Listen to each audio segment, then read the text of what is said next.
Hi friends.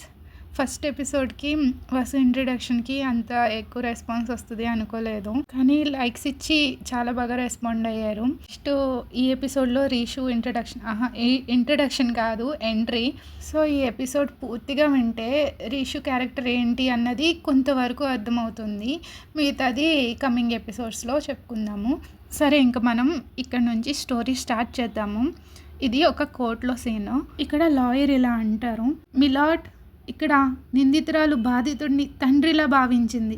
అలాంటి వ్యక్తి ఈ అత్యాచారం చేశాడు అనడానికి బలంగా ఆధారాలున్నాయి. 18 ఏళ్ల వయసున్న నా క్లయింట్ డిఫెండెంట్ లాయర్ గారి క్వశ్చన్స్ వల్ల చాలా మెంటల్గా స్ట్రెస్ అనుభవించింది. అలాగే నిందితుడి వల్ల ఫిజికల్ టార్చర్ అనుభవించింది. నా క్లయింట్ని ఇంతగా బాధ పెట్టినందుకు ముద్దాయికి తగిన శిక్ష విధించాల్సిందిగా జడ్జి గారికి నా మనవి. దట్స్ ఆల్ యువర్ ఆనర్ అని ఒక లాయర్ అంటారు. ఈ డైలాగ్స్ మన రిషివి అనుకుంటున్నారా? కాదు. ఇక్కడ రిషి వాదించడానికి వచ్చింది అత్యాచారం జరిగిన అమ్మాయి గురించి కాదు, అత్యాచారం చేసిన వాడు లాయర్గా వచ్చాడు. Defendant lawyer, you may proceed అని జడ్జి గారు అంటారు. అప్పుడు రిషి లేచి థ్యాంక్ యూ మిలాడ్ అని చెప్పి అపోనెంట్ లాయర్కి ఒక లుక్ ఇచ్చి కొంచెం ముందుకెళ్ళి ఆ అమ్మాయి ముందు నిల్చుంటాడు. గంగా రైట్ అని అడుగుతాడు. సార్ అని ఆ అమ్మాయి అంటుంది. మీకు నా క్లయింట్ ఎలా తెలుసు? నేను అతని ఇంట్లో మెయిడ్గా వర్క్ చేసేదాన్ని. ఎన్నాళ్ళుగా? 3 నెలలుగా. ఈ 3 నెలల్లో ఆయన నిన్ను ఎప్పుడైనా ఫిజికల్గా హెరాస్ చేశారా? లేదంటే మీరు వర్క్ చేసేటప్పుడు ఒక్కసారిగా వచ్చి మీద పడి అత్యాచారం చేశాడా అని రిషి క్వశ్చన్ అడగగానే ఆ అమ్మాయి కొంచెం అన్కంఫర్టబుల్ ఫీల్ అయ్యి తన లాయర్ వైపు, ఫ్యామిలీ వైపు చూస్తూ ఉంటుంది. కొంచెం ధైర్యం తెచ్చుకుని, లేదు, నన్ను 3 months నుంచి బాధ పెడుతున్నారు. మీకు నిజంగా 18 yearsా? అవును. సో మీరు మేజర్ కాబట్టి ఆయన ఉద్దేశం ఏంటో మీకు తెలిసే ఉంటుంది రైట్? ఆ అమ్మాయి షాకింగ్గా అలానే చూస్తూ ఉండిపోతుంది. అదే మీరు అండర్ ఏజ్ అయితే మేము అర్థం చేసుకుంటాం, కానీ ఇక్కడ మీరు ఒక మేజర్కి సెక్స్ గురించి మొత్తం తెలుస్తుంది. ఆయన మిమ్మల్ని 3 months నుంచి ఇబ్బంది పెడుతున్నప్పుడు, ఆయన ఉద్దేశం తప్పు అయినప్పుడు మీరు 3 నెలలుగా ఆయన ఇంట్లోనే ఎందుకు వర్క్ చేస్తున్నారు? ఎందుకో నేను చెప్తాను. ఎందుకంటే అతను చేసేది మీరు ఎంజాయ్ చేస్తున్నారు. మిలాడ్, ఈ అమ్మాయి ఇన్నాళ్ళు ఎలాంటి కేసు ఫైల్ చేయకుండా సడన్గా ఒకరోజు నా క్లయింట్ పైన కేసు పెట్టింది అంటే దాని అర్థం ఏమై ఉంటుంది అంటూ ఆ అమ్మాయి దగ్గర తిరిగి, నీ కళ్ళు ఆయన డబ్బు మీద పడ్డాయి, ఆయన ఇవ్వను అనేసరికి నా క్లయింట్ పైన కేసు పెట్టి ఇలా కోర్టుకొచ్చారు. ఈ సింపతి ప్లాన్ అంతా డబ్బు కోసమే చేసావు అంతేగా అని అడుగుతాడు. ఆ అమ్మాయి భయపడిపోతుంది, విట్నెస్ బాక్స్ని గట్టిగా పట్టుకుంటుంది.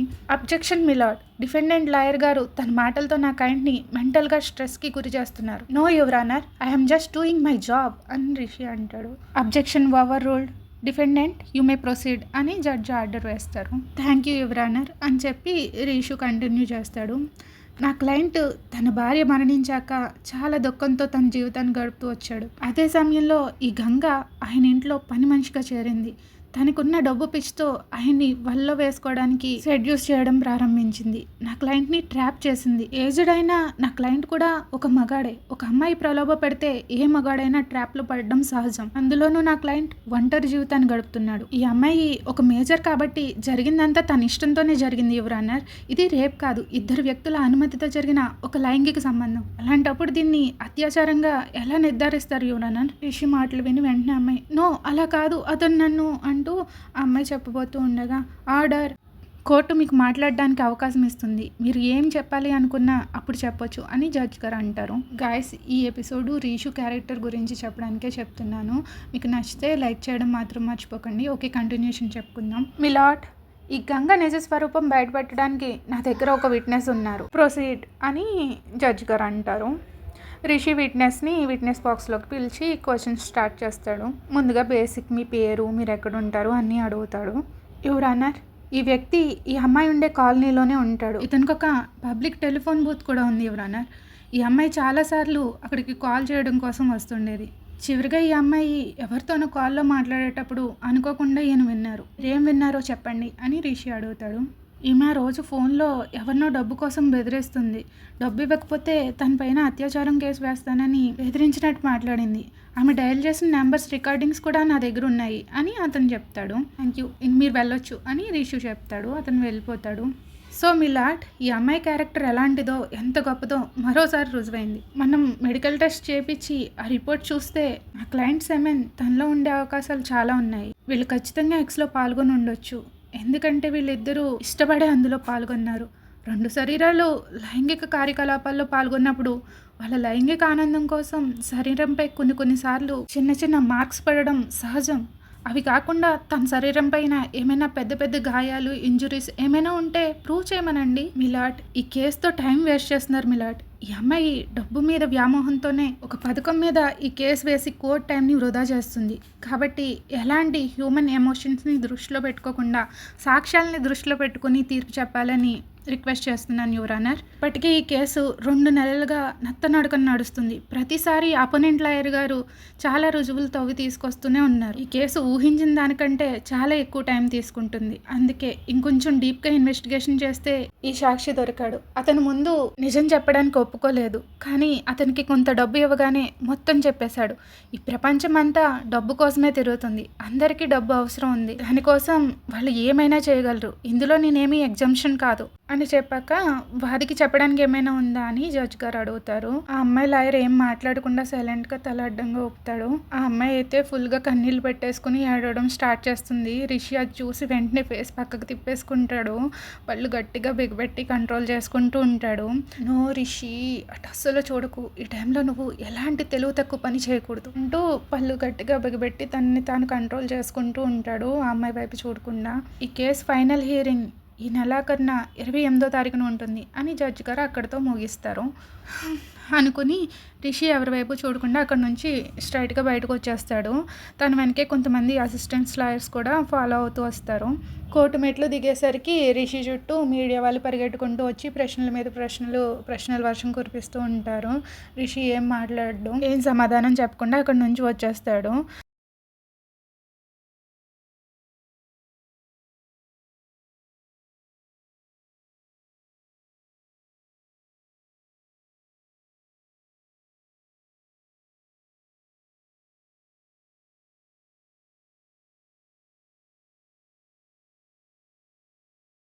రిషి ముందుకు నడుస్తూనే తన జూనియర్స్తో ఇలా అంటాడు, నేను ఆఫీస్కి ఆఫ్టర్నూన్ వస్తాను.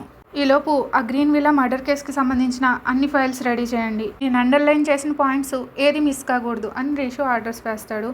ఓకే సార్ అని చెప్పి వాళ్ళు అక్కడ నుంచి వర్క్ ప్లేస్కి వెళ్ళిపోతారు. సార్ ఆఫ్టర్నూన్ వస్తానంటున్నారు, ఇప్పుడు ఏం మీటింగ్స్ లేవా మీకు అని తన పిఏ అడుగుతుంది. బార్ అసోసియేషన్స్లో ఒక చిన్న మీటింగ్ ఉంది, దాని తర్వాత ఒక పర్సనల్ పని ఉందని రిషి చెప్తాడు. ఎందుకంటే తన పిఏకి అన్నీ చెప్పాలి, అప్పుడే కదా దాని గురించి ఎవరైనా వస్తే వాళ్ళకి సమాధానం చెప్పగలదు. సో ఆ అమ్మాయి కూడా అక్కడ నుంచి తన కార్ దగ్గరికి వెళ్ళిపోతుంది ఆఫీస్కి వెళ్ళడానికి. రిషి తన కార్ దగ్గరికి వెళ్ళి తన బ్లాక్ గౌన్ తీసేసి బ్యాక్ సీట్లో పడేసి డ్రైవింగ్ సీట్లో కూర్చుని కార్ స్టార్ట్ చేసేలోపే తన క్లయింట్ వచ్చి కారు ముందు నిల్చుంటాడు. రిషికి అయితే వాడి ఫేస్ చూడాలని ఇరిటేషన్ వస్తుంది. కార్ దిగి ఏంటి అని అడుగుతాడు. మీ అసిస్టెంట్ మీ ఫీజు గురించి చెప్పారు, మనం ముందు 3 crores డీల్ కుదుర్చుకున్నాం కదా, ఇప్పుడు మీ అసిస్టెంట్ 5 crores అంటున్నారు, అందులో ఏమైనా డిస్కౌంట్ ఉంటుందా అని క్లయింట్ అడుగుతాడు. రిషి కోపంగా పళ్ళు కొరుకుతూ ఒకసారి చుట్టూ చూస్తాడు. ఈ కోర్టు కాంపౌండ్లో ఎవరూ లేకపోయి ఉంటే వీడిని కారుతో తొక్కించి చంపేసేవాడిని. ఒక పేదమ్మాయి జీవితాన్ని నాశనం చేసి దానికోసం బేరాలు అడ్డానికి వచ్చాడు అని మనసులో అనుకుంటాడు. దీని గురించి ఎలాంటి డిస్కషన్స్ లేవండి. నా ఫీజు గురించి నేను మీకు ముందే చెప్పాను, నేను ఒక్క సింగిల్ సిట్టింగ్కే లక్షల్లో ఫీజు తీసుకుంటానని. కానీ ఈ కేసులో చాలా హియరింగ్స్ అటెండ్ అవ్వాల్సి వచ్చింది. మీ కేసు గత 2 నెలలుగా నడుస్తూనే ఉంది. Full media coverage. మిమ్మల్ని బాధితుడిగా బయటకు తీసుకురావడానికి చాలా ఫేక్ ఎవిడెన్స్ సృష్టించాల్సి వచ్చింది. ఫైనల్గా వాటన్నిటితో ఈ కేసులో మిమ్మల్ని ఎక్యూజ్డ్ నుంచి విక్టిమ్ని చేశాను. మీ కేసు కోసం ఒక నకిలీ సాక్షిని కూడా కొన్నాను. వాడేమైనా నా బామ్మర్త ఊరికే వచ్చి సాక్ష్యం చెప్పడానికి, వాడితో ఆ 2 ముక్కలు చెప్పించడానికి చాలా పెద్ద మొత్తంలో వాడికి డబ్బు ఇచ్చాను. ఇంత చేశాక మీరు నన్ను డిస్కౌంట్ అడుగుతున్నారా? మీకు నేనేమైనా జోకర్లా కనిపిస్తున్నానా? నేను మిమ్మల్ని ఈ కేసులో నిందితుడి నుంచి బాధితుడిగా మార్చిన వాడిని. మళ్ళీ మిమ్మల్ని తిరిగి నిందితుడిని చేయడం నాకు చిటికలో పని. మీకు మిగిలిన జీవితాన్ని అండమాన్ జైల్లో గడపాలనుందా? మళ్ళీ కేసు తిరిగేసి ఆ అమ్మాయికి మీ ఆస్తి అంతా రాసివ్వాలని ఫోర్స్ చేస్తా, అలా కావాలా మీకు అంటూ కొంచెం గట్టిగా అరుస్తాడు రిషి. తన క్లయింట్ అయితే ఇంకా ఫుల్ షాక్లో అలా ఉండిపోతాడు. వెంటనే రిషి చేతులు పట్టేసుకుని సాయంత్రం లోపు మీ చెక్ మీ ఆఫీస్కి పంపిస్తానంటాడు. ఇక తప్పుకోండి అంటూ తన చేతులు విదిలించుకుని వెళ్ళి కార్లో కూర్చుంటాడు. కార్ స్టార్ట్ చేసి తన విండో గ్లాసు కొంచెం స్లైడ్ చేస్తాడు అనమాట కిందికి. 3 PM లోపు 5 కోట్ల చెక్కు నా ముందు ఉండాలి అంటాడు. అతను సరే అన్నట్టు తలూపుతాడు. రిషి అక్కడ నుంచి కార్ స్టార్ట్ చేసి ఫుల్ స్పీడ్లో వెళ్ళిపోతాడు. నా ప్రొఫెషన్ వల్ల ఇలాంటి వాళ్ళని ఫేస్ చేయాల్సి వస్తుంది. ఇలాంటి కేసు ఎందుకు తీసుకోవడం అని మీరు అనుకోవచ్చు, కానీ నాకున్న కొన్ని పర్సనల్ ప్రాబ్లమ్స్ వల్ల నా ప్రొఫెషన్ వల్ల ఇలాంటి కేసెస్ డీల్ చేయడం తప్పదు. వాళ్ళ కన్నింగ్ బ్రెయిన్స్ అడ్డమైన తప్పుడు పనులు చేయడం, ఆ తర్వాత ఎంత డబ్బైనా పర్వాలేదు అని ఆ కేసు నుంచి బయటకు తీసుకురావమని అడగడం, అది కుదరకపోతే కాళ్ళ మీద పడడానికి కూడా రెడీ అయిపోతారు. ఆ కేసులో 99% వాళ్ళు సేవ్ అయిపోగానే నన్ను ఇంకా ఎవ్వరూ ఏం పేకలేరు అన్నట్టు పేమెంట్ కోసం నాతో బేరాలాడతారా? నా గురించి ఇంకా వాళ్ళకి అర్థం కావట్లేదు. నాకు 0.1% ఉన్నా సరే ఆ కేసుని రివర్స్ చేసేస్తా. వీళ్ళ గురించి ఆలోచిస్తుంటే నా నరాలు తెగిపోతున్నాయి. నాకు వస్తున్న ఈ ఫ్రస్ట్రేషన్, స్ట్రెస్ అంతా నా ముందు ఎవరుంటే వాళ్ళ మీద చూపించేస్తా. ఈ టైంలో నా ముందుకు ఎవరైనా వస్తే అది వాళ్ళ బ్యాడ్ లక్ అని అనుకోవాలి, కానీ ఒక్కరిని మాత్రం ఏమీ అనను అని తనని తలుచుకోగానే రీషు ఫేస్లో చాలా రిలాక్సేషన్ ఎక్స్ప్రెషన్ వస్తుంది. తను ఎవరో కాదు, my love, my friend, my everything, my sweetheart, my Sakshi. నాకు ఎన్ని టెన్షన్స్ ఉన్నా తనని చూడగానే అన్నీ మర్చిపోతాను. తనతో ఉంటే చాలా ప్రశాంతంగా ఉంటుంది. బార్ అసోసియేషన్ మీటింగ్ అవగానే నేను నేరుగా తన దగ్గరికి వెళ్ళగానే ఖచ్చితంగా నన్ను తిడుతుంది. ఎందుకంటే వారం రోజుల నుంచి నేను తన్ని కలవలేదు. కనీసం తనతో కాల్లో కూడా మాట్లాడలేనంత అన్ని కేసెస్తో అంత బిజీగా ఉన్నాను. తను సైకియాట్రిస్ట్. మేమిద్దరం ఒక కేసు గురించి ఫస్ట్ టైం మీట్ అయ్యాం. మాదేమీ లవ్ ఎట్ ఫస్ట్ సైట్ కాదు. నాకు అలాంటి వాటి మీద ఎలాంటి నమ్మకం లేదు. రొమాన్స్, డెస్టినీ ఇలాంటివేమీ నేను నమ్మను. నేను చాలా ప్రాక్టికల్. నాకు ఫస్ట్ తన పర్సనాలిటీ, తన క్యారెక్టర్ నచ్చింది. మా ఇద్దరికి మంచి అండర్స్టాండింగ్ ఉన్నట్టు అనిపించింది. తను నా స్ట్రెస్ని తగ్గించే ఒక హీలింగ్ మెడిసిన్. తను చాలా అందంగా ఉంటుంది. ఇంకా మ్యారేజ్ విషయానికి వస్తే మేము దాని గురించి ఇంతవరకు సీరియస్గా ఆలోచించలేదు. ఎందుకంటే తను సెకండ్ పీజీ చేయాలనుకుంటుంది. తను కెరీర్ బిల్డ్ చేసుకోవాలనుకుంటే నేను అస్సలు ఆపను. ఎందుకంటే నాకు అంబిషియస్, స్మార్ట్, ఇంటెలిజెంట్గా ఉండే వాళ్ళంటే చాలా ఇష్టం. లైఫ్ అన్నాక ఏదో ఒక గోల్స్ని సాధిస్తూనే ఉండాలి. వాళ్ళకంటూ ఒక సొంత ఐడెంటిటీ క్రియేట్ చేసుకోవాలి. అంతేగాని అమ్మాయి కదా అని పెళ్లి చేసుకుని పిల్లల్ని కానీ వాళ్ళని చూసుకుంటూ కిచెన్కే పరిమితం అయిపోకూడదు. దీని అర్థం నాకు ఫ్యామిలీ లైఫ్ అంటే ఇష్టం లేదు అనుకోకండి. I love family, A happy family. అది జాయింట్ ఫ్యామిలీ అయితే అబ్బా ఇంకా ఆ ఫన్ వేరే లెవెల్. అబ్బా సాక్షికి కూడా మంచి ఫ్యామిలీ ఉంది. అమ్మ, నాన్న, తమ్ముడు. వాళ్ళ నాన్న చాలా పెద్ద బిజినెస్ మ్యాన్. ఒక కేసు విషయంలో తనే వాళ్ళ డాడ్ని నాకు పరిచయం చేసింది. సో కాబోయే మామగారితో రిలేషన్షిప్ బిల్డ్ చేసుకోవడానికి అవకాశం వస్తే నేనెందుకు వదులుకుంటాను? ఆయన నన్ను వాళ్ళ ఇంటికి డిన్నర్కి కూడా ఇన్వైట్ చేశారు. అప్పుడే నేను వాళ్ళ కంప్లీట్ ఫ్యామిలీని మీట్ అయ్యాను. సాక్షి ఆ మ్యాన్షన్కి యువరాణి. నన్ను పేరెంట్స్ తనని చాలా కేరింగ్గా, లవ్వింగ్గా చూసుకుంటారు. అది చూసాక నాకు తనపైన కొంచెం ఈర్ష్య కూడా కలిగింది. ఎందుకంటే నాకు కూడా అలాంటి ఫ్యామిలీ ఉండాలని నేను ఎప్పుడూ కలలు కంటూ ఉంటాను. కానీ నాకు ఎవరూ లేరు. నేను ఒక ఆర్ఫన్ని. చాలామంది ఆర్ఫన్స్తో కలిపి ఒక ఆర్ఫనేజ్లో పెరిగాను. నాకు 2 బెస్ట్ ఫ్రెండ్స్ ఉన్నారు. ఒకరు మను, ఇంకొకరు సిద్ధు. వాళ్ళు కూడా నాలానే.